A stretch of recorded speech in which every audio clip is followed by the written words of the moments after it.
सांधेदुखी तर अनेकांना होते, परंतु एक त्रास असा असतो ज्यामध्ये हाडं आतून हळूहळू कमजोर व्हायला लागतात. याला अवेस्क्युलर नेक्रोसिस म्हणतात. एव्हीएन मध्ये नेमकं काय होतं? हाडांना होणारा ब्लड सप्लाय हा कमी होऊन हाडं कमजोर होतात आणि कोलॅप्स व्हायला लागतात.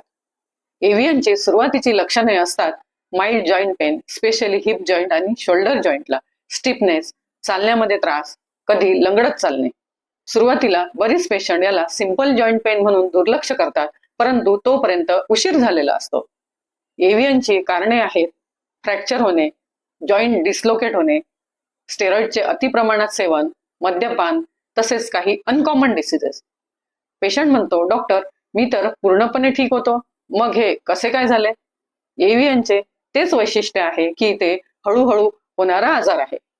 होमिओपॅथीमध्ये आम्ही फक्त डिसीज बघत नाही तर पेशंटचा पूर्ण पॅटर्न बघतो. फिजिकल कंप्लेंट सोबतच त्याची मेंटल स्ट्रेस काय आहे याकडे लक्ष दिले जाते, कारण शरीराचं हिलिंग हे आतून चालू होतं.